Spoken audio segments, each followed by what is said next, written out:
Cheering at pro wrestling shows in Japan is back, and 2023 is already shaping up to be a big year in the history of pro res. That's why you should listen to the Emerald Flow Show. From the Royal Road to the Green Mat, Paul and Gerard take you into the world of All Japan Pro Wrestling and Pro Wrestling Noah. Not only do we analyze events, but we examine business, who is getting over, what angles are working or not. Occasionally, we take a look at other Japanese promotions like DDT and Zero One. So if you're looking for more coverage of the world of Japanese wrestling, check out the Emerald Flow Show on the Voices of Wrestling Podcast Network, available on all of your favorite podcast apps. Hello, do you like New Japan Pro Wrestling? Are you a Shin Nihon freak? If so, check out the Super J-Cast with Joel and Damon on the Voices of Wrestling Podcast Network. And even if you fucking hate New Japan Pro Wrestling, listen to the Super J-Cast anyway. Not just for our great show reviews, analysis, and pastrami sandwiches, but there's also usually some dick jokes somewhere in the obligatory opening 30 minutes of absolute nonsense we chat about every single week. That's the Super J-Cast for all the best talk about New Japan Pro Wrestling, crisps, and pornography. This podcast is a member of the Voices of Wrestling Podcasting Network. Visit voicesofwrestling.com to hear the rest of our great podcasts, as well as show reviews, columns, opinions, and updates across the world of wrestling.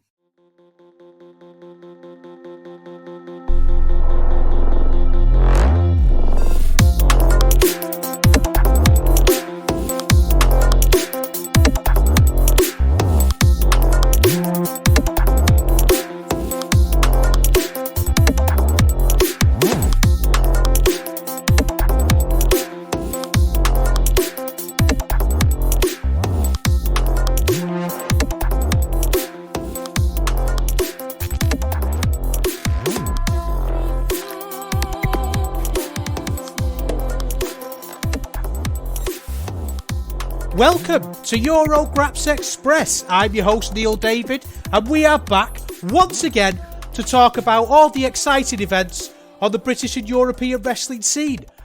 What else could we talk about other than wXw 16 Carat Gold? I know it seems like it was a couple of weeks ago now, and it's kind of fallen at a funny time. We do these episodes every 2 weeks, and it was happening while I was recording the last episode. And I think that's been quite a nice thing in a way, because it's felt like this event has percolated and bubbled a little bit. I've had quite a few people ask me for recommended matches. It feels like a lot of people are talking about this, and it's getting a little bit more buzz than it would have got last year or the year before, which is obviously brilliant, isn't it? What a great thing to have happened. It's a proper festival of wrestling. Takes place over 3 days, and there's 2 shows every day. There's 3 main shows. So if you were just going to go through and select the main shows, you just watch night 1, 2, and 3 of 16 Carat Gold. But then you've got Ambition, A Wheel of Wrestling, and an Inner Circle show to keep you busy as well. I'm just mainly going to talk about the actual Carat Nights for this. The Carat Nights, that sounds odd, doesn't it? The actual Carat Nights for this. But we're going to touch on all the shows. I've watched absolutely everything. And it's a really great promotion to watch wXw. I have to admit, when I did sort of a year in review thing, just myself, I went back and had a look at all the numbers that did well, and I had a look at the sort of the episodes that I enjoyed doing the most, and episodes where I think I did well and where I needed to improve. And one of the big things that I noticed is that I wasn't talking about wXw enough. Like I say, they're a very unique promotion in Germany, and they have a feel to them that's really unique. They really prioritise pushing their own people. So yes, you're going to see the wrestlers that wrestled there in other places. They're going to be some familiar names here to us, like Peter Tiani, Arrows of Hungary, Mike D, and then there's some international stars like Commander and Arez and people like that. But generally speaking, they prioritise pushing their own guys and telling stories with their people. That you to get that, you have to watch wXw. And the crowds there are always fantastic. They really get behind it. And it feels like when you watch these shows, there's a palpable buzz in the air. there's just something about them that makes you want to watch and keep going. And even if you don't understand all the stories, even if you don't keep up with everything, because I watch the big events, I don't always watch the We Love Wrestlings and that sort of thing, just because of time as much as anything. I've got to watch a bit of everything, haven't I, for this sort of show? But I think at times like this, and having sat for the last 2 days and watched 6 events pretty much back to back, I should be watching wXw more. They're really exciting promotion. Now, I'm recording this late on a Saturday, and I know tomorrow a lot of you are heading down to that London to watch the Red Pro Rumble. So by the time you listen to this episode, it's released on a Monday, you're going to know what's happened. You've got an advantage over me because you're going to know whether Eddie Dennis has retired from wrestling or not. Because remember, he said if he doesn't win this Rumble, he's bouncing, he's off, he's never wrestling again. Now, you might not know that, and that might be a bit of a reminder for you, because he mentioned it once in a promo about 2 months ago, and nobody even really seems to have mentioned it since. So putting this massive this massive stipulation on the Rumble as seems to have had absolutely no effect and no bearing on it. I don't know, obviously we're not going to do an episode for another 2 weeks, so I'm thinking of getting back in the writing game. I'll write a review of that and get it up on Voices of Wrestling if Rich will let me, so you can see my thoughts on that.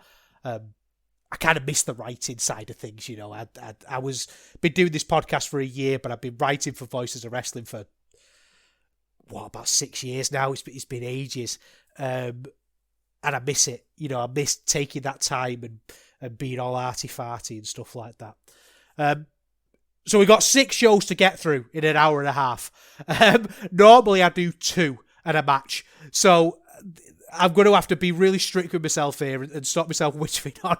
So let's get over to the Turbine Haller for the first show, which was Inner Circle 13.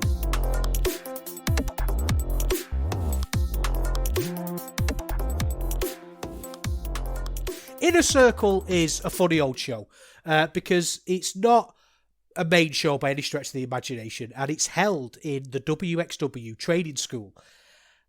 Just as a little sort of warm-up, sort of a pre-show almost, to get the crowd there really excited. But one thing I noticed about this is I really like the way they sold it. You know, they made a big deal out of the fact that there's only 100 tickets to this show, that it's not for everybody, it's for the wXw hardcores. And when you make that kind of statement, I get some people think that it can be alienating and it can kind of push some people to the side. But I think for people like us, it has the opposite effect, doesn't it? It makes you feel like you're part of something. It makes you feel like you're watching something special and unique. So that intimate feel, I really enjoy it. It reminds me of the old cockpit shows that Red Pro used to do. But a bit louder, because again, it was a great crowd. Not a huge lot to take note of here. A couple of little things. Peter Tiani was in the opening of this, and I think Peter Tiani is going to be someone who we're going to return to quite a lot in this review, because he's ready. He's a Hungarian wrestler. He trained in HCW under the Arrows of Hungary. And he's somebody, for those who are into the European wrestling scene, have just had their claws into for a little bit now. He's somebody who is inherently very talented as a worker. He can do all sorts of amazing flips, amazing work. There's no issues there. Still learning, to a certain extent. He's not the finished product yet, but he's way ahead of where he should be. But there's just something about Peter Tiani, a natural charisma. Like when he came out, again, like I say, 100 people came out. He's got a man bag round his shoulder. He's got the cocky grin of youth. That really makes people angry. He's young, he's cocky, he's a bit dumb, and he's just an incredibly captivating wrestler to watch. And he had a match here in the opener against Ariel Marek, who again we'll be coming to later on. But he's just a star. He gets this idea of having a rough opener. He can get a big fight feel. He can build an atmosphere, and what I like about him now is he's starting to really build on his wrestling side. And we see this quite a lot over the weekend. He won this match by submission. And he's typically a high flyer, I suppose, that very blue-eyed babyface style of work. But he's starting to add just little strings to his bow. He's starting to get a repertoire of things. You know, it's not just a case anymore of he's going to go out and he's going to do his spots. He's going to have a wrestling match, and he's going to match that match, if that makes sense, to his opponent. I think there's a maturity in Tiani that I really enjoy. He got close last year. I think he got to the semi-finals, and he's had a really great year working in just slightly bigger places. And it speaks to a lot of what we said about this show, on this show, is that we're trying to rebuild the scene, aren't we? Not we, but you know what I mean. The scene's sort of on its way up. And he's one of those stars that's on the precipice. And I think now we've got 5, 6, 7, 8 people that are just on that precipice of doing something special. And sort of the planets are all spinning round. And I think we're really getting close to the point now where things are going to align. And I think if Peter Tiani's not at the centre of that, it's going to be a real shame, because I think he's absolutely fantastic. There was another couple of cool matches on this. I really like Massimo Pesca against Alex Duke. It was sloppy in a good way.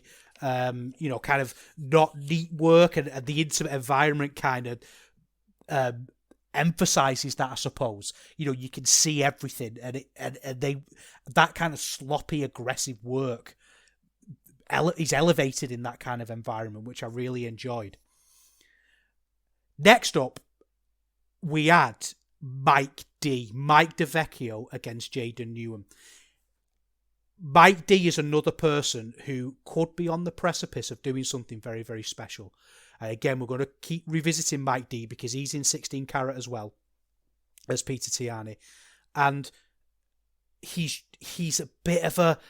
He's got that weird thing of he's a massive bloke. He's jacked to the gills. You know, he's borderline bodybuilder size. He's got an angry, chavvy kind of look, you know, very intimidating person. But then suddenly he'll do this dive that will blow your mind. He could do these huge, high-flying moves. And there's a little bit of a feeling of get your shit in with him. You know, there's a little bit of a feeling at the minute that he's got all of these great moves and they're getting him over, so he's doing all these great moves. And I think there's a few bits and pieces of work and story that he needs to think about, but he's halfway there, isn't he? You know, it doesn't matter which one you've got. You get one and you learn the other. And I suppose the athleticism is the hardest part. You know, I think of people like myself. I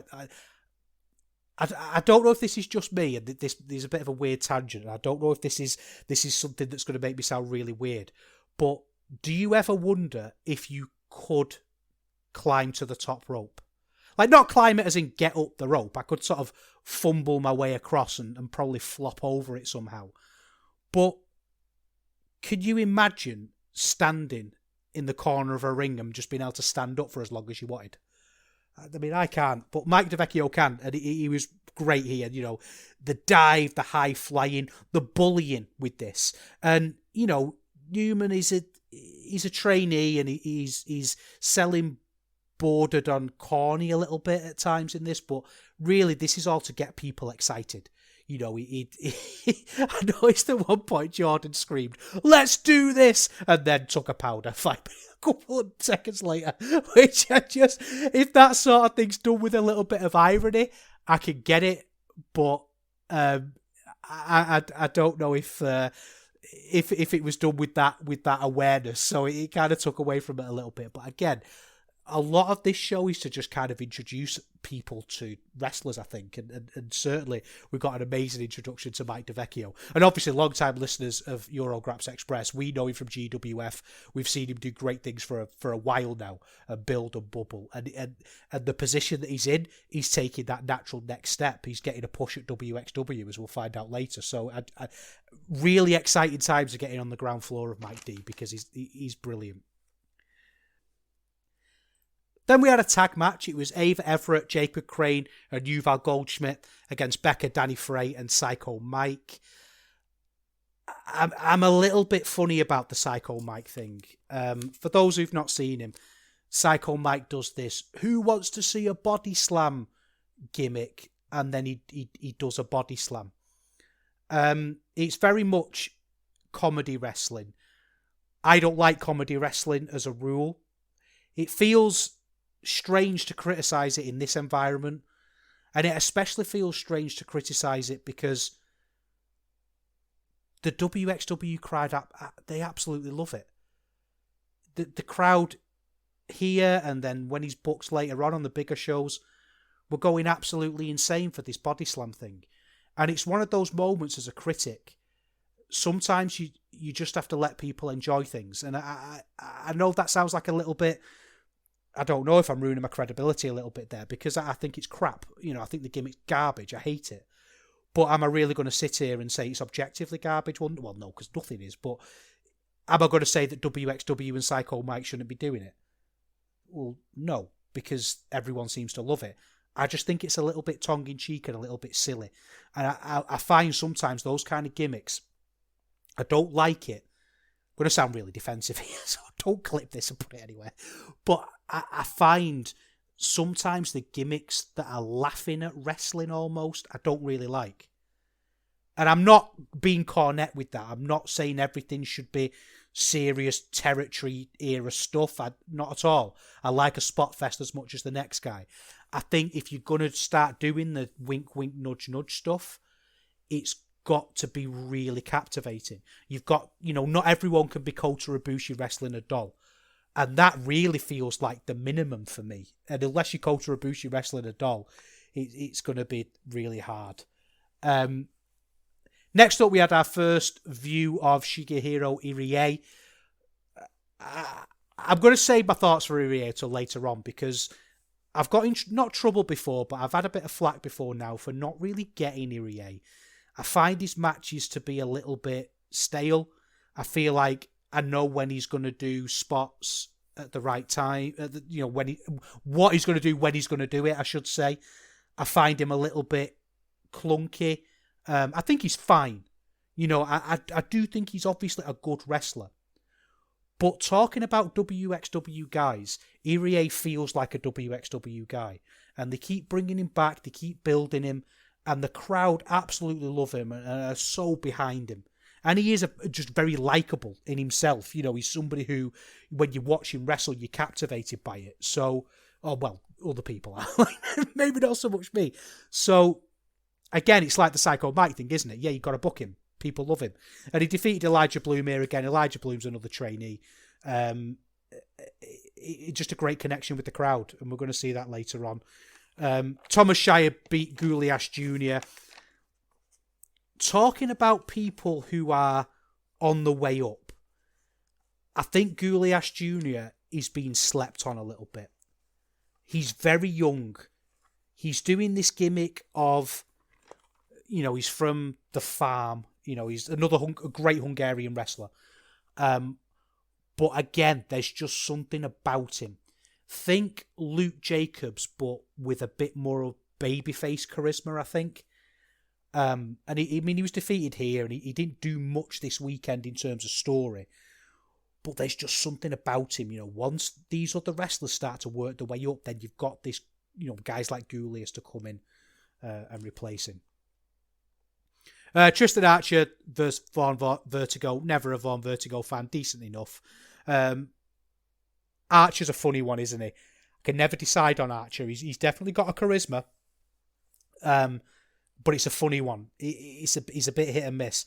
I mean, he had that great match with Ospreay the other week, but it feels weird, doesn't it, to compliment people for having a great match with Ospreay. I'm pretty sure me, with Spina Bifida, someone who can't even stand up on a top rope, someone who once, when I went to PCW, I went in the ring to get a mark picture. I'm not going to tell you who with. I'm moving past that era, and it took me about 5 minutes to work out how to get out of the ring. I couldn't work out where to put my head to roll. I ended up sort of rolling out of the bottom rope and kind of flopping and falling to the floor and falling into some people who were sat down and spilling the drink. So if you're the sort of person that thinks you can't criticise wrestling if you've never laced up a pair of boots. Stop the podcast now. I can't even get out of a ring without embarrassing myself. But there you go. First and only time in a wrestling ring. Never again. Then the show finished with Abe against Adam Priest. Yeah, it's all right. Again, Abe's someone who the crowd really like. We'll talk about him a little bit more later on. So as a show, probably not really much to watch here unless you kind of want some background viewing. Not essential by any stretch of the imagination. Probably the DeVecchio stuff and the Tiani stuff is worth watching just because they're great. But that's Inner Circle 13. Let's get to the tournament proper.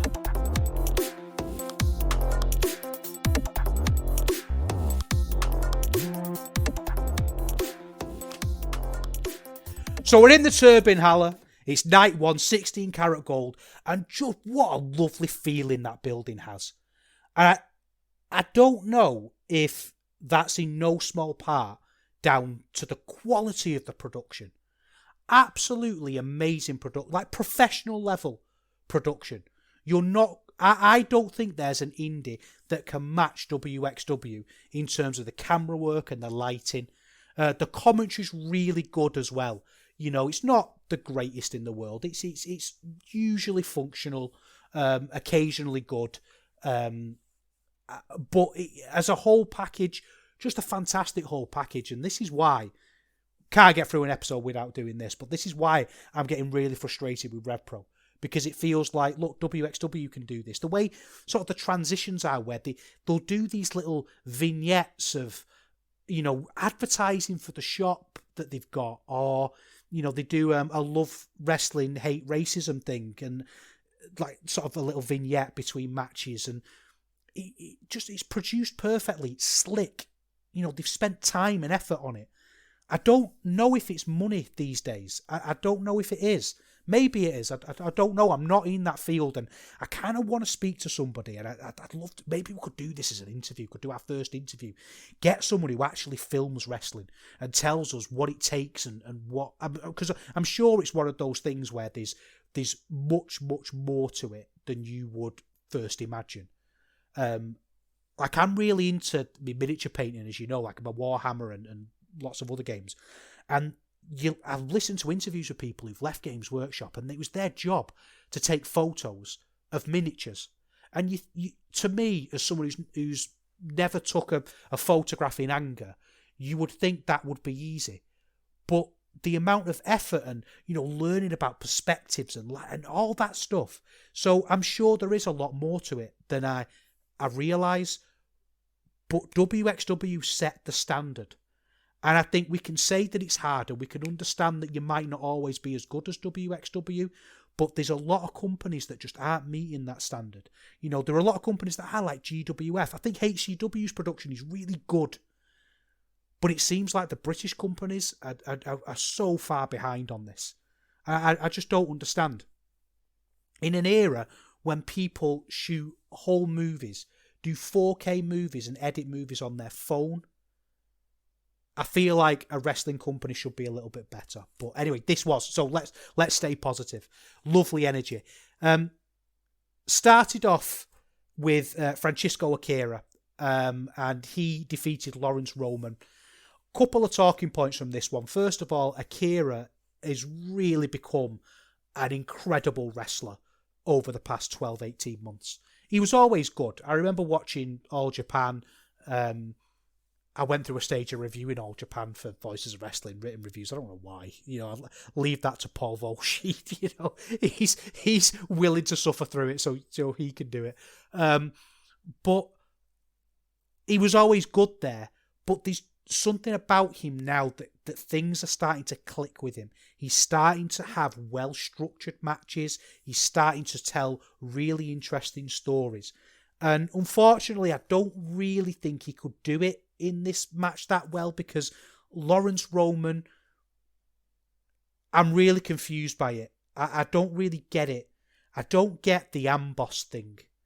Amboss are Robert Dreisker, Arrows Are Hungry, and Lawrence Roman, and they're the big heels in the promotion.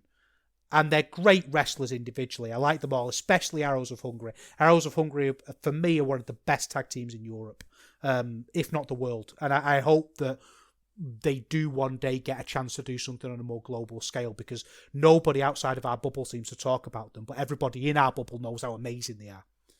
The problem I have with the Amboss thing is that they do this, we're breaking things down, they got this little catchphrase about rebuilding stuff, and they're beefy, great wrestlers. Yet they often cheat, they're corny heels. There's a little bit of irony to it, that kind of chicken shit feel where they're going to pretend they're amazing but then cheat. And I think, to me, that works always to the detriment of their stories, because somebody like Lawrence Roman, he's a really good wrestler. He's got that monster thing. He's comes across, his wrestling character is, he's not the brightest, but he's the toughest, and then he'll cheat and do corny stuff. But I have to say, his DDT, Lawrence Roman's DDT, is unbelievable. I just think Amboss need to wrestle properly. Take the story. One we've talked about quite a lot recently is the Greedy Souls thing. They were big, beefy guys who could beat up anyone, but then they were doing corny heel stuff. And when they stopped doing it, they were still able to be heels, and for my mind, more successful heels. And I think Amboss, look at the talent in that group. They've got the chance to do something absolutely brilliant, and they're not, because they're just, mired down in this sort of thing. But, to be fair, Roman was good here. He was a good big hoss. He was great for dives and, catching dives and that sort of thing. And I think what came out of this is that the two wrestlers are just on different levels, and it's not that Lawrence Roman's bad, it's just that Akira is absolutely fantastic at the minute and just firing, just on all cylinders. Then we had Tristan Archer against Mike DeVecchio. Again, Mike DeVecchio rules. And there was just something about putting him in this big arena. I've seen him in GWF quite a lot, and he comes across really well there, because they do well, but it's a small room in GWF, and it's sort of very compact, whereas this felt like a much bigger venue. They do lots of crowd shots, and you could see that there was, it says 850 on Cage Match, but I'm hearing like around the thousands. And he walks out and just owns the room, because he's absolutely terrifying. I mean, he's the sort of person that you imagine seeing in a dark alley. I talked about the Lanzarism all the time, about how, Jay Briscoe, I know it's fake, but he still scares me. And Mike DeVecchio's got that kind of feel to him, which is fantastic. Tristan Archer, I mean, he's a good heel, I suppose. He slows down the pace, he can lead, he can take the dives, that sort of thing. And my issue with this match, I think it's my issue with the show, I suppose, is that a lot of the matches were structured in a very, very similar way. And I don't think that was necessarily, A, aiding the story that they were telling in the individual matches, or B, the best way to do a whole cohesive show. Now, it wasn't anything that was egregious. It's not that thing where 2 or 3 of the matches had the same finish. Excuse me, but a lot of these matches, and this one had this too, would have the heel beating down a babyface, and the babyface would make a comeback. And I think when you're looking at a guy like Tristan Archer against Mike DeVecchio, what you needed was just 5 minutes of balls to wall action. Let Mike DeVecchio, because he's losing anyway, so let Mike DeVecchio go out there, do his mad flips, do his mad power moves, and then lose the match and get over that way. But here he just kind of got beaten down, had a bit of a hope spot, but then got put away. And I don't think that really aided anyone. Again, they definitely pulled this back, because Mike DeVecchio, we'll find out at show 3, gets a push. He wins a match and gets a title challenge and all that stuff. So it's not like it's the end of the world. It's just, we'll start to see as we go through the show that there's just a lot of same sort of feel to the matches, same kind of vibe to them. That is fine. It's not that there's anything inherently wrong with doing matches like that. It just felt like there wasn't enough thought and care. And I think that's the point that wXw are at for me at the minute, is that it needs that overall booking eye on it. Kind of that really seeing a bigger picture. They book great people. they present things amazingly. They've got a crowd that are eating out of their hands throughout every show they do. But I feel like they could take that next step to being something really great, and it's a shame that that's not really happening on this show. Next up, we have Slamovich against Abe. I need someone to explain Abe to me. I don't really get it. I know he's very, very over with this audience, and wXw really push him. I don't know. I just don't really see it. What was great about this is the one match that I felt was a little bit different on the card in terms of the stories, because it was very much a contest between the two. They both went in and did 8 minutes of just action and fought to exhaustion. And Slamovich is a great underdog. She's booked quite a bit over the weekend, and we just see her really scratch and claw from underneath. And this was an upset, really. Abe was expected to go far in the tournament because he's somebody people love. They book him strong and all that business. But he didn't lose anything. Master Slamovich gained, and I think that if I could be critical of wXW's booking, I could also give them credit where it's due. And it's a very fine line, that, isn't it? That Slamovich came over up and Abe didn't come over as being down. And that's a credit to both the workers and the booking, I suppose. But I'll need someone to explain what makes Abe so great, because I just don't really see it.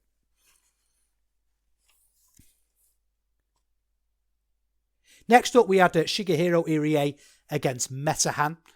I'm starting to watch this, and as much as I said I don't get Abe, I'm starting to wonder if I'll start to get Irie, because he came out and he had a different look about him.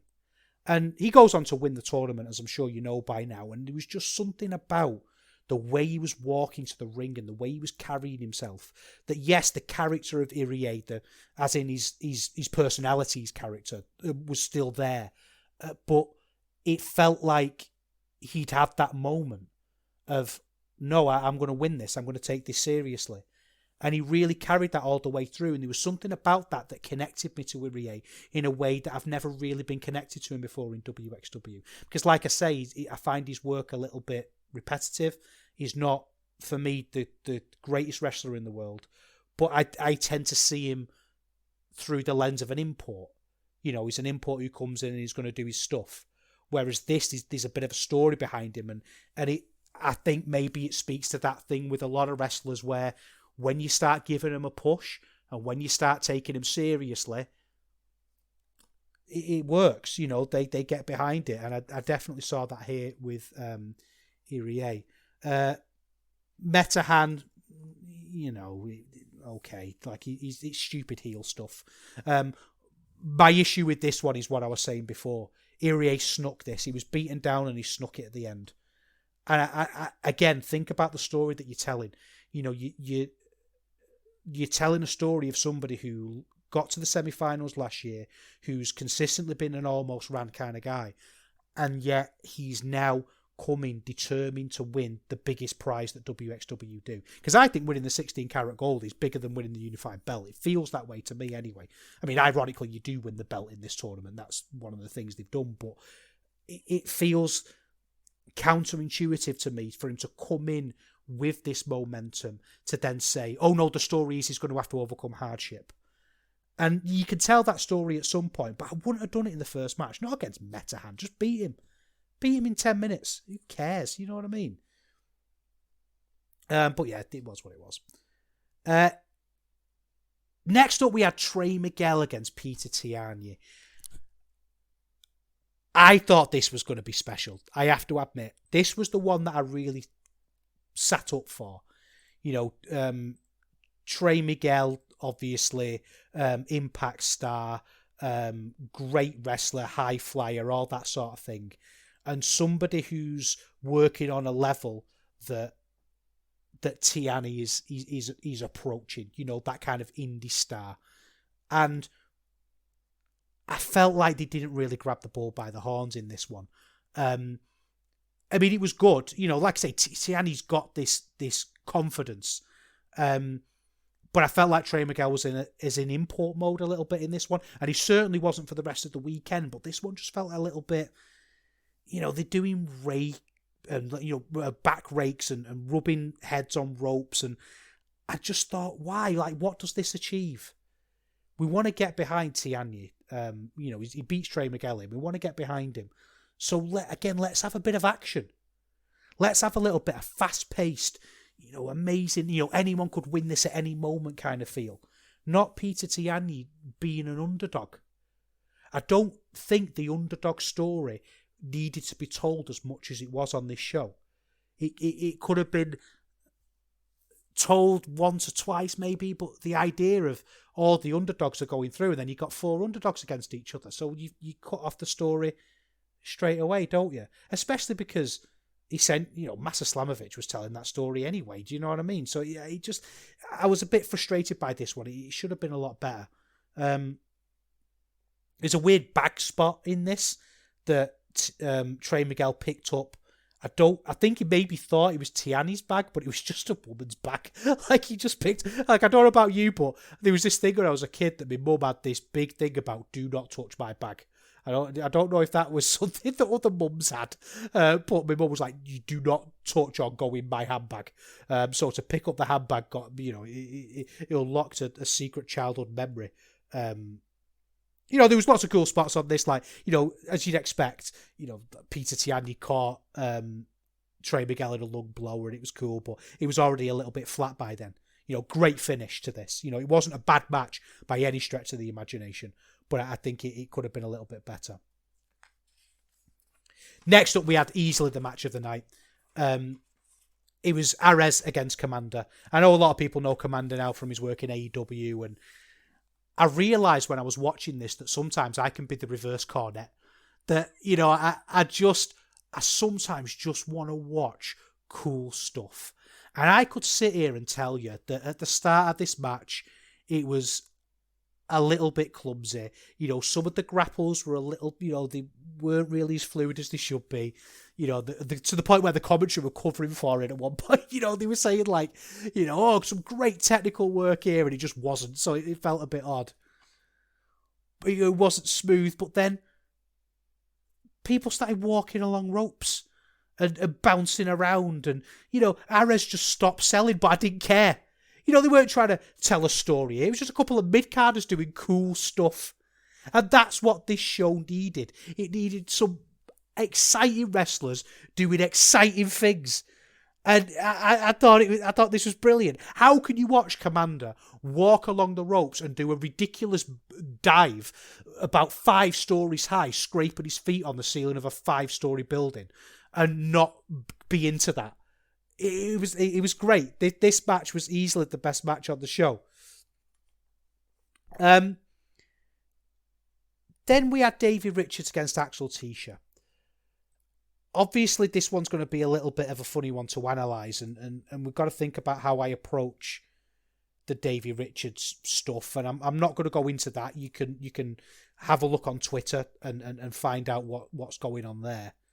But there's been very serious allegations, and he's announced his retirement. And you know, a lot of companies have come out afterwards and said we will no longer be booking them. Well, he's announced his retirement, so you know. It's tricky because you don't want to promote him, do you? And I'm not saying I'm promoting him, but when you look at such serious real life things, and I'm going to come on here and talk about how good his headlocks were, it's not really appropriate, is it? So we'll just skip this one. I think, you know, Tisha rules. I think his heel character is really good, and we'll be back to talk about him later because he won the match. Next, we had Maga against Ahura. I've really changed my tune on Ahura. I used to think he wasn't very good.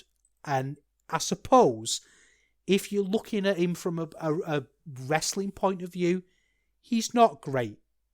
But he's got something about him. He's got a charisma that's absolutely amazing. And I tell you what I liked about this. When we were saying before about, you know, look at the stars we've got on the show. you've got big imports. You've got Francisco Akira, Tiani, Trey Miguel. You've got the Commander Against Ares thing, Axel Tischer, all these established people. And what wXw is put two guys who are absolutely wXw in the main event and carried on telling their story. And was it something that they were forced to do? Was it something that they were sort of forcing in, I should say? Absolutely not, because I'll tell you something, Maggot was probably, with the exception of Irie, was the most over person there. There's something about wXw and their own that really works, and I thought it was great to see that they put it on last, and it was great, just their own stories. This was a blood feud. I wasn't really into the story particularly, but they told it in the ring and it was great. The arrogance of Ahura is palpable.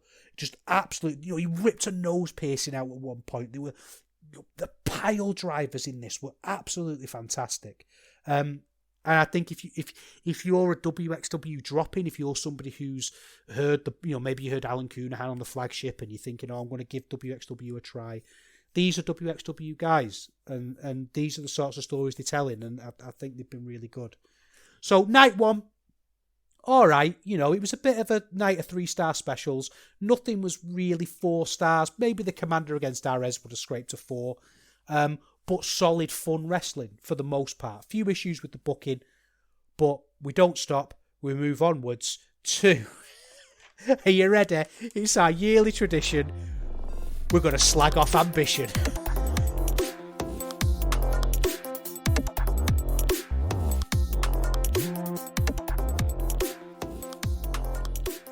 Now, Ambition is sort of a mini tournament within the tournament. It's kind of like the Hamlet of wrestling. And it's shoot-style pro wrestling. And I don't really like shoot-style pro wrestling. And I like shoot-inspired pro wrestling. I like, snake pit stuff, catch can stuff, a bit of grapple fuck every now and then.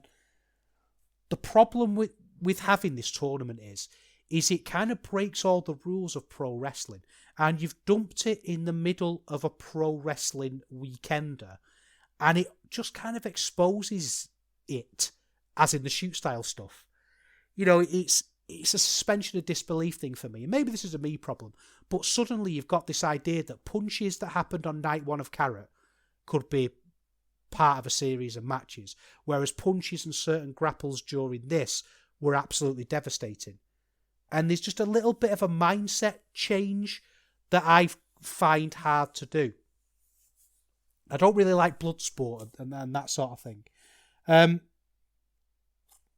don't know if that's just me. There was lots of moments in this show where people would do power bombs, and I'd suddenly think, well, why are you doing a power bomb? This is, you don't see power bombs in UFC. Yeah, just really strange. I tell you what, one thing I did like is the first match of this was Thomas Shire against Peter Tianyi. Peter Tianyi came out in kind of boxing trunks, in like kind of stuff that Hook wears, as if he's ready for a fight, and he's moving his fists around like an old time 30s kind of pugilist, bouncing around, and then gets knocked out in 2 minutes 43. And I like that. It kind of makes sense. Peter Tianyi is as pro wrestling as it gets, so he lasted about 2 minutes against Thomas Shire, 2 minutes 43 to be exact. Next up, there was Kevin Lloyd against Bobby Guns. They hit each other and grappled on the floor. Then there was Roman against Davey Richards. There were some knees in this, and there was tapping out and submissions and that. Then we had Mudu against Abe. This one had lots of trips in it. I believe the technical term is takedowns for those. There was quite a few takedowns in this one. And then Abe won with the most MMA move imaginable, I think. I think if you were to look, I don't know if they record, I know they do knockouts and submissions for UFC fighters. I don't know if they record like actual moves, but Abe used the classic MMA move, the octopus stretch, to win this one, which was really good. Then next up, there was a guy who I didn't know called Patrick Borg, a.k.a. Cyborg, who's a real-life German MMA fighter, and he had an Ultimate Warrior tattoo on him, and he clearly loved wrestling, and he wanted to be there, and this was the best match on the show. And do you know why it was the best match on the show? Because it was a wrestling match. Amboss came out, and it was all arrogance and that sort of thing, and people were getting German and being booted out the ring, and it engaged me in a pro wrestling story way. They weren't rolling around on the floor, putting each other in pretend arm bars and all that business. It was a wrestling match, and it was great, and the crowd were the most into this. The crowd were like a clap crowd for most of this, and okay, we can sit here and pretend that they were being respectful, and maybe some of them enjoyed it and like scratching the chin. I'm willing to bet most of them were bored, because I was bored for most of this. It was only about an hour and a half. But this is what pro wrestling should be. This match, I really liked it. You know, Patrick Borg gave a promo at the end, and it was real. And one of the things that I realised is that if wrestling's going to rip off MMA, they shouldn't be ripping off the match structure, because take away the fact that it's real and there's not much left. They should be ripping off the way they promote things, the way they talk in promos, that sort of thing. But don't get rid of the pro wrestling cadence. Get rid of that. You know, get rid of the my guest at this time stuff. Don't copy that. Copy the stuff from MMA. I thought that, you know, this match was really good. I enjoyed it. You know, there was a spot with a knee into an armbar that was great, and you know the crowd were really into it. So you know, I'm backing up the wrong tree. Then we have Bobby Guns against Thomas Shire. This is the one with the pop-up powerbomb. I mean, they're just doing boring matches and then ending with a pro wrestling move. I don't know. And he did a powerbomb, and then the referee counted Bobby Guns out, you know, like he was knocked out. And I said, well, we're going to see about 15 power bombs this weekend. They're going to be kicking out of it. So I just thought it was stupid. Abe against Richard. Arm bars in this one. One of the things I enjoyed about this one is when Abe was in an armbar, somebody shouted, "Get to the ropes," in that sort of cadence, and like very literal advice. It wasn't like a chant or an encouragement. It was advice, and I appreciated that. Interesting one here. Jacobs against Tisha. Not part of the tournament. They build this as an ambition super fight. And this was good, you know. This was good because it was pro wrestling. They were being knocked down. There was a count to 10. Both men stood up at 9 and started slapping each other. It had the pro wrestling sprinkle in it that, believe it or not, this might be a controversial statement, but I want from my pro wrestling. I want my pro wrestling to have more pro wrestling. I mean, there were things like in this, though, that the ref didn't count when Axel Tisha was on the floor. And I think that's part of the problem with this, is that you're kind of layering rules onto what we're seeing here. You know, we're saying here there's lots and lots of rules. But then you're not really obeying them yourself. So, whatever. Abe against Thomas Shire. There was rolling around in this one. There was an octopus hold. This was probably the best one of the shoot-style matches, but they did an aeroplane spin in it. Not even taking it seriously yourself. So why should I? Anyway, that was rubbish. On to something a little bit more exciting. Night 2.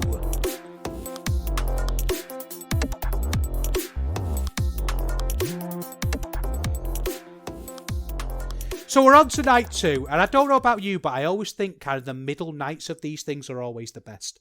There's just something, you know, we're established, we've got an idea about who's who and what kind of stories they're telling, and the stakes feel a little bit higher. So, night 2's usually the best at things like this. So let's find out if this was. Open with Tristan Archer against Irie. This is when I got Irie, I think, this match. This is when it all clicked. The look in his eyes when he came down to the ring. He never took his eyes off Archer. And Archer can be very hit and miss. He's got that arrogant, laid-back kind of feel to him. And sometimes that works and sometimes it doesn't. But here, it really did. And, you know, he was a great prick here, Tristan. You know, frustrated Irie all the way through. He Irie couldn't quite do what he wanted to do, and he pitched it perfectly. And I think here is when Irie could act like the underdog. I think that was fine. I think it would have been much more effective if it had come into this match with a little bit more momentum, because he had that naturally in the story he was telling with his body language and in his eyes, the determination. But they didn't really tell it in the booking and the way the matches were blocked out. But this it worked a lot more here, and I liked it. Next up, we had Commander against Ahura. This is exciting. You know, when I was watching these two come into the ring, I just thought these are two wrestlers I really like, and I never would have thought to have put them together. You know, like if you think of like a list of dream matches, and it's not a dream match, I suppose, but it's just matches that I never would thought to happen, and I ended up being really captivated by it. You know, Ahura played the chicken and got caught, and he was very pro wrestling and very corny, but it worked because Ahura is so emotive, he's so charismatic, he's absolutely brilliant. My issue with this one is that, again, wXw can often go for the tropes a little bit too much, and when you've got Ahura going for the mask, you know, Lucha can't lose his mask and all that, it's just a bit, we didn't need this, because both wrestlers are great enough to just have a match. Just have a really good match that we'll enjoy and will get over. Just, you know, there was cutters into the ropes which were just really sloppy, and dives, and sloppy in a good way, and dives which were great, and it made me really annoyed that they did like the mask things, because it should have been better than it was. And I think this is what I mean about wXW being on the precipice of something great.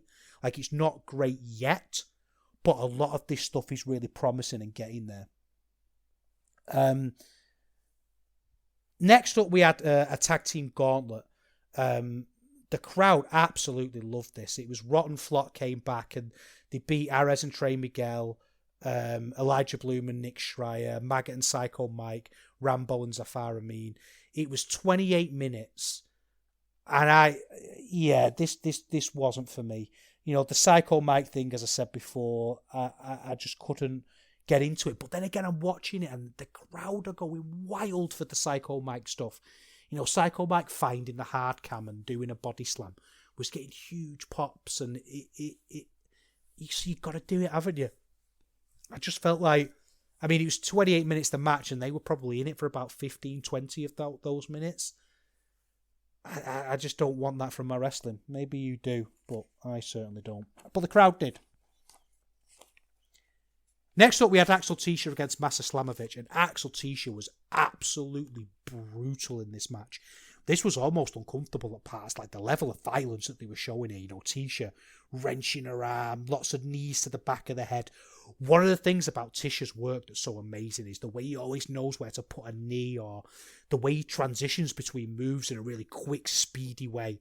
And he was great at that here. And as I say, Slamovich could play the underdog. Absolutely fantastic. You know, the way Tisha kind of dances on a suplex, you know, like he literally dances. He got her up in a suplex and was kind of doing ballroom dancing before dropping her. And you know, because it's pro wrestling, that comeback is going to happen. And when it did, the crowd erupted, and I did too, to see Masha Slamovich get back into it. I think Tisha was a little bit comical in his selling. He went a bit Shawn Michaels here. Do you know what I mean? And it kind of ruined things a little bit, but you know, just a couple of steps too far. I think that was the story of this match in general. I think it should have been a bit quicker. But yeah. Next up, get this one. Just going to say the names. Tianya against Akira. And my thing now is, it's quickly becoming a cliche on this show, and something that I repeat all the time, is that wrestlers get to a point where you're like, right, have your great match. You know, Luke Jacobs had it against Oku, and then another one against Ospreay recently. And you're like, right, established now. I know this guy can have a great match because I've seen it. And I think Tihanya's at that point now. Have a great match. And if you're going to do that against someone this weekend, Akira, isn't it? He's probably the best wrestler out of everybody. And there's a lot here in terms of competition. But my money would be on Akira. It felt like this was building to something, and it kind of built to nothing in the end. You know, it kind of went to Akira being disrespectful and kind of playing the heel a little bit too much. And there was lots of great things about it, you know, the way Akira would grab Tiani into suplexes. And the problem was it was just quite repetitive. Again, it's that repetitive in-ring story that Tiani was dominated by the bigger wrestler, as in on a bigger stage. And this had an amazing closing stretch. You know, they went for absolute broke, full speed against each other. You know, a competitiveness on that back end where it felt like anybody could have won it at any moment that was just missing from the first part. And I think I'm seeing a bit of a blocking out problem in wXw. You know, he just needed to... It didn't feel like they went out to have a great match. It felt like they went out to tell a story. And I know that's a really fine line because obviously great matches do tell stories. I'm not stupid. But as in that, let's tell this story that happens in a tournament and not just go out and tell the story that the two of them could have told, that they were two young, hungry wrestlers. Tiani's eyes on the pin here were great when he won as well. You know, just that hitting that 450 and the confidence that he could exude knowing that now that 450's been hit, he's won. Just great stuff. Just really great stuff. Next up, we had Roman against David Richards for the Shotgun title. Again, same as before. Roman's grabbing referees and all that sort of thing. I'm not convinced he needs that sort of stuff. He doesn't need to do it. It's boring. Women's three-way, Baby Allison, Ava Kolaski, Allison and Ava Everett. Baby Allison won, got the title back. I kind of think that this should be where Rev Pro are looking. You know, we're talking about them struggling in the women's division. Well, there's 4 wrestlers here in Europe. You could book any of them and it'd be great. You know, why not? I just don't understand. Next we had, and I know I feel like I've been quite down on this weekend, and I've had some issues with it. I've enjoyed a lot of it and had some issues with it. But I think this next match was my most disappointing match of the whole weekend. It was the Arrows of Hungary against the French Adors. So Arrows of Hungary we love. You know, Dover and Icarus, greatest tag team in Europe. French Adors are Regal Blanc and Senza Volto, who on their day can have an amazing match. And there's stakes with this. There's a belt on the line, 2 to be exact. And I'm watching these guys come to the ring and thinking, this is going to be the match, isn't it? Because that's what you want of a weekend like this. You want that one match. You know, that 4.5-star match that makes it all worth it. And it wasn't. This is one of the most disappointing matches I've seen in a long, long time. It started with silliness. The French Adors doing this French kiss with the belts where they put the belts together and they had to spend 10 minutes going, ooh, and, you know, that's the first and only time I've ever made that noise in my life. It started with a weird structure. He just kind of went straight into the mid-match. And not in a good way, you know, it's not a case of cutting the rubbish out. It felt like it just cut things off a little bit. Really weird structure, like they got an early crossfire, which is the Arrows of Hungary finisher, and then they just kicked out. And it felt really weird because it came out of nowhere and then he kicked out, and it felt like it neutered that move a little bit. There was cool stuff, obviously. There was pile drivers and moonsaults. But then, of course, we got people beating up referees. You got people cheating. You know, Dreisker gave, I can't remember if it's Dover or Icarus, he gave him his mask. He's got the protective mask on his face now. And they had a foreign object distraction finish. I don't know why they do this with Amboss. I don't know why they do this with Amboss. Look at the talent you've got in that faction. Look at what they naturally do well. And you're going against that. They can be heels. Dover and Icarus are such great wrestlers. They can be heels and still be good wrestlers. And you put them against the French Adors. And yeah, there were moments in this when Senza Volto got going and I forgot all this and all that business. But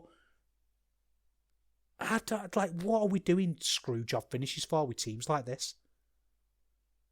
How unsatisfying.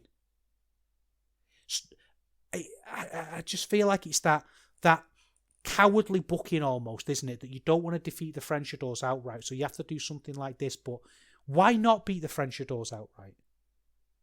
They're baby faces, especially the sorts of baby faces you get over based on how well they work. What a letdown. Next up, we had Norman Harras against Bobby Guns. I'm not into this story at all. It's Norman Harras is the boss and he's a bully, and it's WWE stuff. That's what it is. It's this obsession that companies have with who's in charge with the booker and bleeding that into storylines. And obviously I know Norman Harras isn't the booker, it's work stuff, but it's just, he's the director of sports or whatever they call it. And I don't know. I just don't know why people like this so much. But again, like I'm going to say to you, like I said earlier on, the crowd loved this. Bobby Guns was so over, especially when, Michael McKnight came out and only friends got back together. That was a huge moment that everybody in the arena absolutely loved. And, it wasn't for me. It's just, ref bumps again, distractions. At the end, the ending of this is Levaniel came out because everybody came out. What's he called? He used to be hairy and now he's bald. He's a really famous German wrestler who everybody knows. You're screaming your name at me, but yeah, anyway, you'll get it. He came out and they beat up all the refs. And Levaniel won the match. Bobby Guns won the match by Levaniel counting because Levaniel just put on a referee shirt. And we went, yeah, that counts. So all this kayfabe bollocks about referee licenses, it's not true, is it? All you've got to do is mug a Foot Locker employee for their work uniform and jobs are good. So I kind of came away with night 2. I enjoyed it. I did enjoy night 2. And I enjoyed everything so far. It just felt like a bit of a series of 3-star specials. And we didn't really get that great match. We didn't get it on Wheel of Wrestling either, which came next. I'm going to skip that show just for time purposes, really. There wasn't a great deal on it. There was Jacobs against Goulias Jr., which was 2 big lads battering each other. And I really enjoyed that. But again, just series of 3-star specials. But we do have to get onto the final because it's all been leading to this moment. We've got night 3, 16 Carat Gold. Let's see how it all ended up.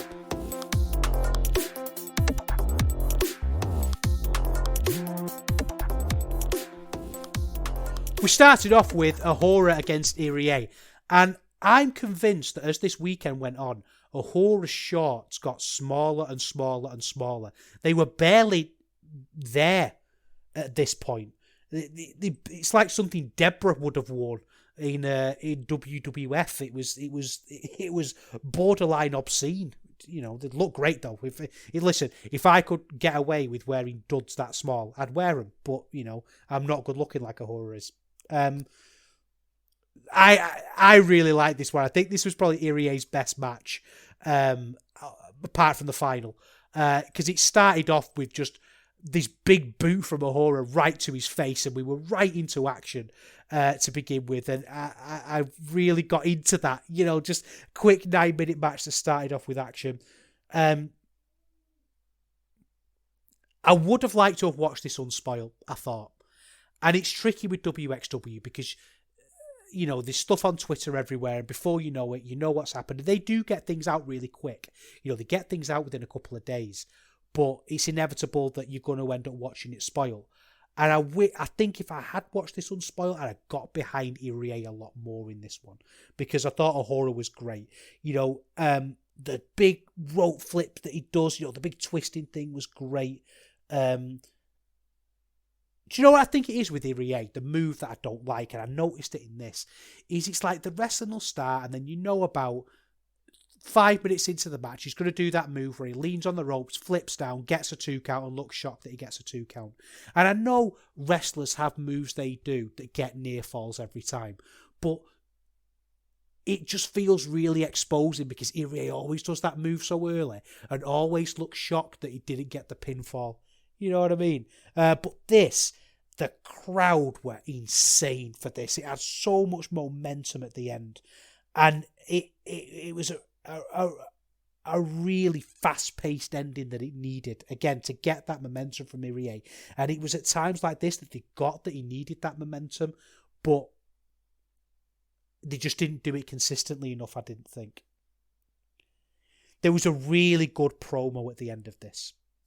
Well, there was a good promo with one thing that absolutely killed it.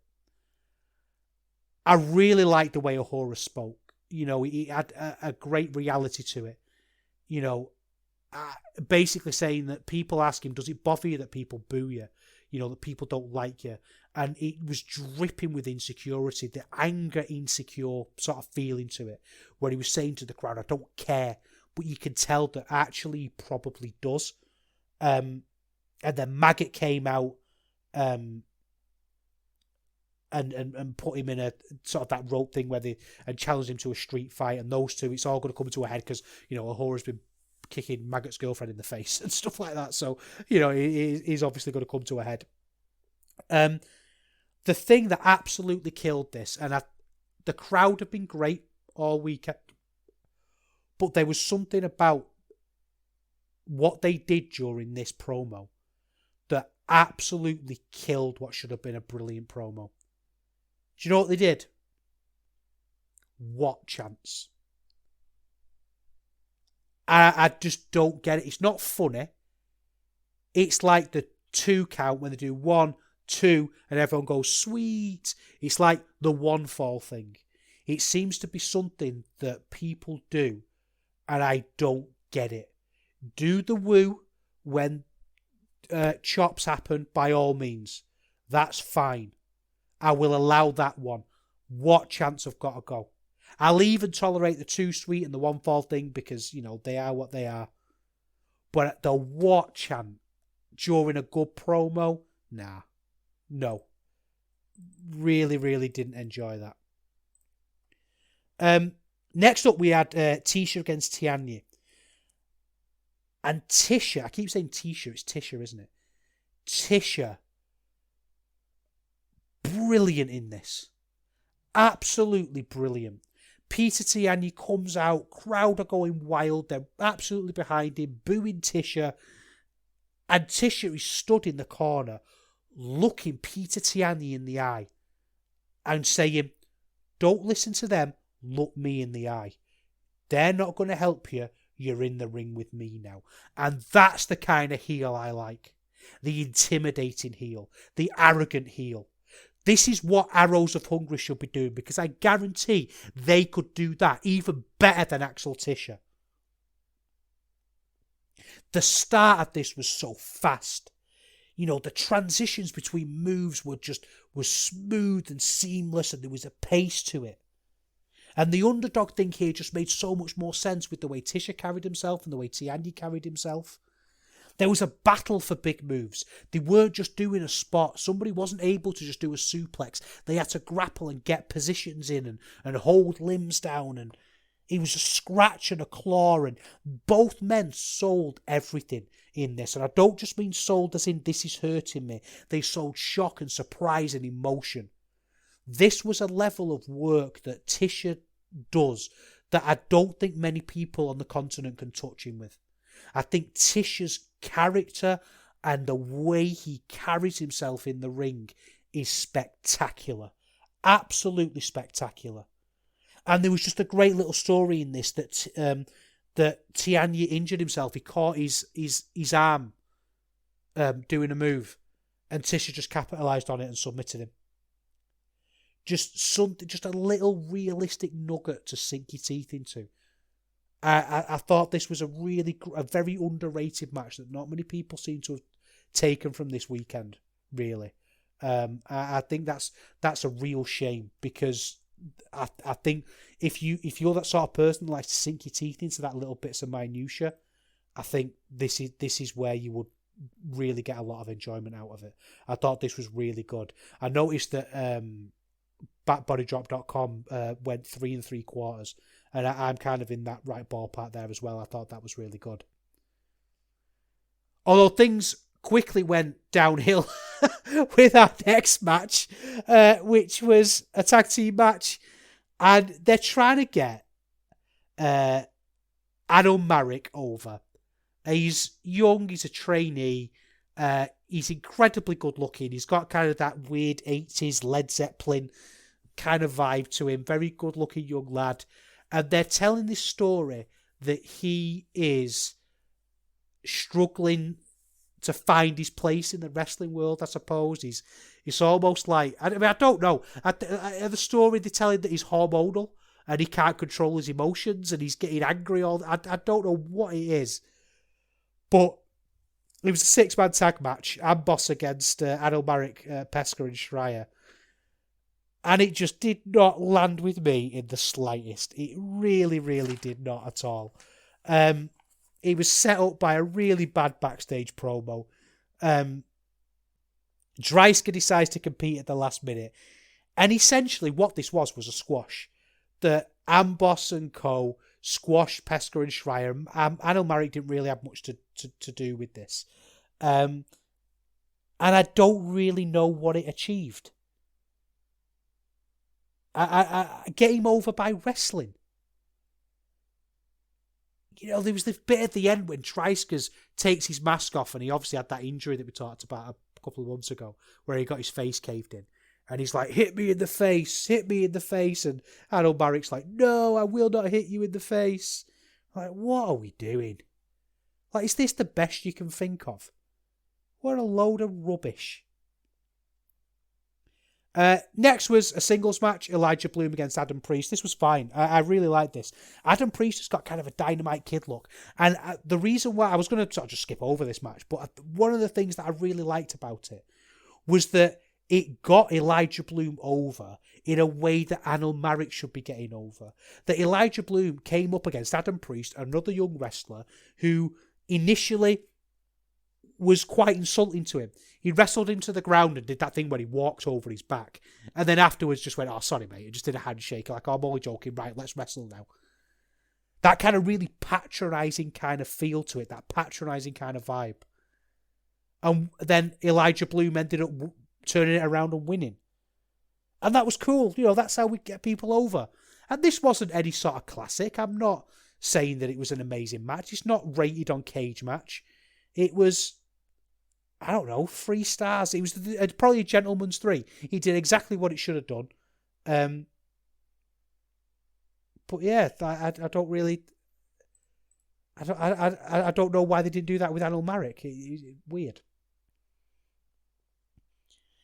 Next up, it was a 4-way for number 1 contender. It was Akira against Mike DeVecchio, Tristan Archer, and Levaniel. Levaniel's my guilty pleasure. And I know there is a sense of the Cara Noir about him. Not quite all the way there, but a sense of it. And I don't know what it is, but there's something about when Levaniel does it and comes out and calls himself the Prince of Stars, and he's doing the love heart signs, and everyone, maybe it's because he wrestles well. You know, that's probably what it is at the end of the day. But I don't know what it is. There's something about Levaniel that the fact he's called Levaniel, he kind of, you know, he's just a very hippie kind of character, and I really get into it. This suffered with the 4-way thing, obviously, and it was weird. It kind of exposed the 4-way. Because Tristan Archer just went outside and sat down in someone's seat in the audience and said, I'm not getting involved in this. You guys tire yourself out if you want to be all honourable, and then I'll get involved. And that's bad, isn't it, in terms of an entertainment perspective? But kind of makes sense for a 4-way. That's the optimal strategy. The optimal strategy in a 4-way is boring. So, but then again, this had so much action. Mike DeVecchio, who won this, by the way, which is absolutely fantastic. Just to get to see him dive his way across the ring, do all sorts of power spots, pick big blokes up like they were nothing. Just fast, cool action. There was a bit in this when Francisco Akira walked over the other two guys' shoulders and drop kicked someone at the end. Just great stuff. And you could tell quite a lot of points in this that Akira was kind of leading the way a little bit. He was the ring general, to use a cliche. And that was really great to see as well. Just fast, cool action, like I say. What more do you want? Really good. And Mike DeVecchio getting over. Not just over as in winning the match, he got over by showing what he can do. And like I say, we've, on this show, and people who listen to this, we know about Mike DeVecchio. We know he's got something there. We know he's good. And the fact he's taking this extra step up, I can't wait to see the title match. Irie against Mike DeVecchio, I think, has got the potential to be really good. There was a distraction in this, by the way. A distraction spot. Norman Harras came out and distracted Lavagno. Whatever. Next up, easily the match of the weekend for me. Easily the match of the weekend. It was Commander, Ego Blanc and Senza Volto against Ares, Trey Miguel and Fuminaru Abe in a 13-minute match that was just absolute balls to the wall action. Ares and Blanc started by doing cool flips and it did not stop. Volto leaping out through all the ropes, big drop kicks. I mean, like I said before, I couldn't stand on a rope and Commander could just jump up the top, run around, do these huge flips. This was just perfect action. These are all guys that were eliminated, guys that have lost matches recently.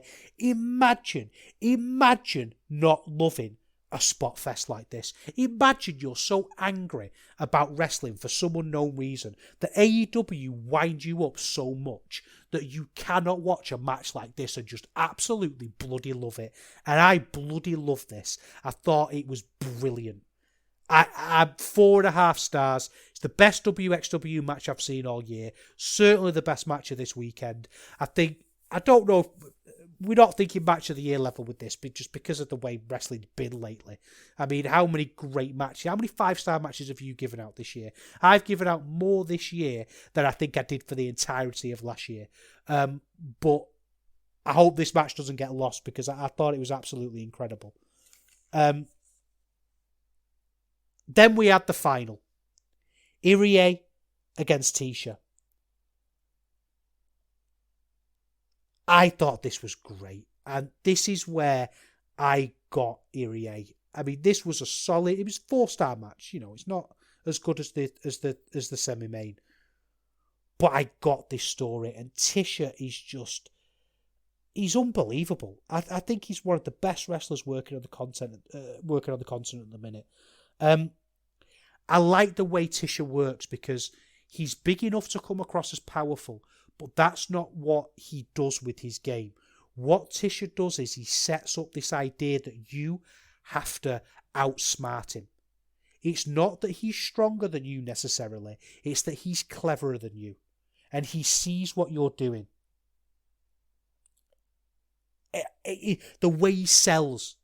He lost this match to a choke, and the way his eyes almost popped out of his head on the choke. Just phenomenal stuff. And like I say, the fact that he wrestles with such struggle, that every stomp on an arm, every submission has got effort and thought behind it. Just absolutely brilliant stuff. Desperation of rope breaks all the way through this.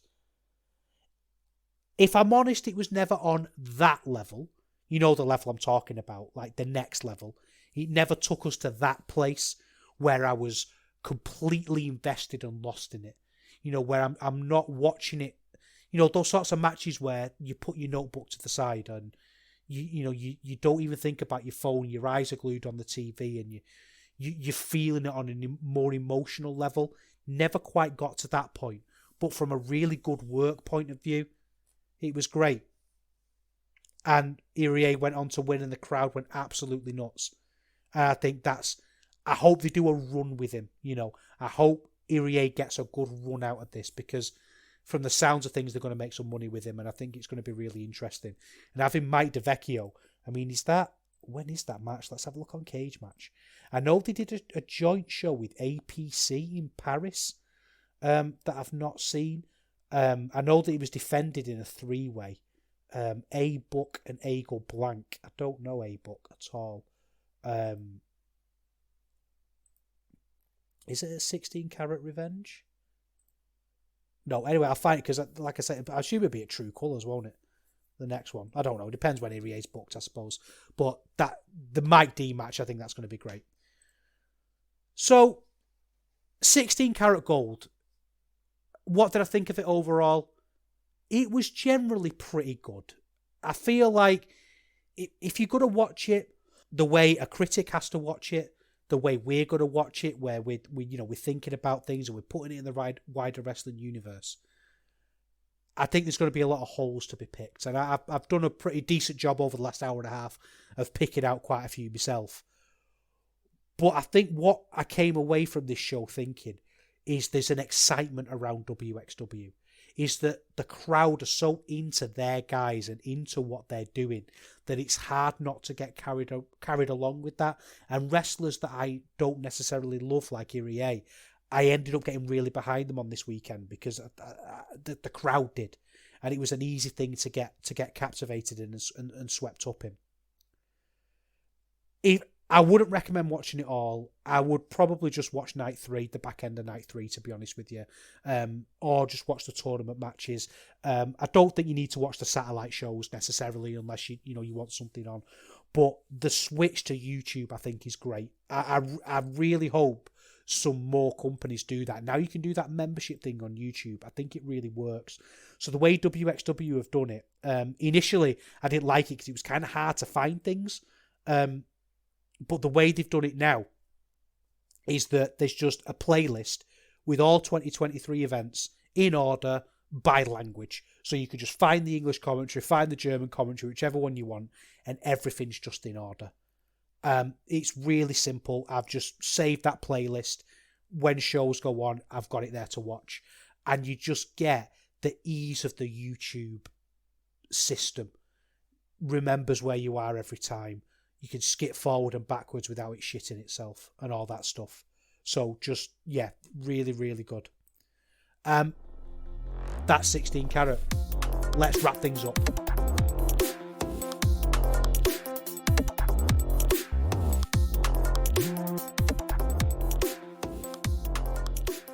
So I hope you enjoyed this deep dive into wXw 16 Carat.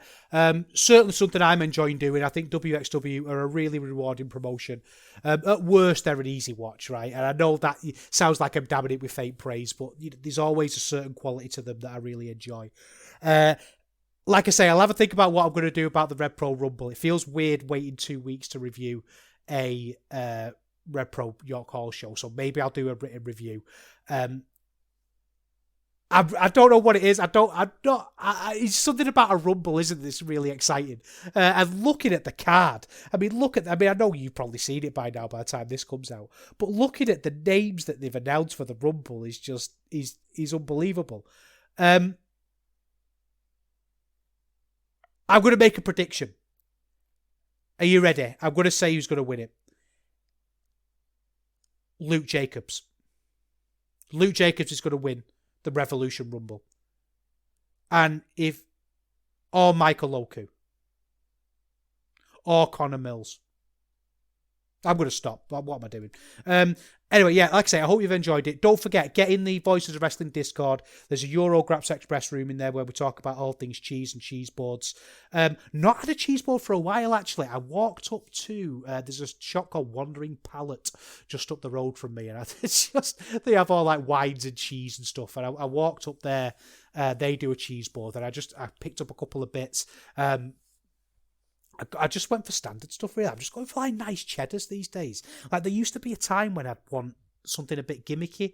I'd want maybe something with fruit in, or I went for the cave age stuff that I was talking about. Nowadays, I just want like a nice brie. shove a grape in it, shove it in your gob on a tuck. That's the kind of thing that I'm going for. So let me know what cheese you're having. Get in the Discord and let me know. And I'll see you in a couple of weeks' time.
Hello, Voices of Wrestling listener. Dave Ryan here. Have you ever wondered to yourself how many hidden gems are hidden away inside the last years of World Championship Wrestling? Have you ever asked yourself how many tenuous gags can be made about the name Mike Enos? And have you ever thought about what it sounds like for two Irishmen to interpret a very chaotic company through its B-show? The answers to all this and more are just a click away. Check out Days of Thunder every second Thursday on the Voices of Wrestling podcast network.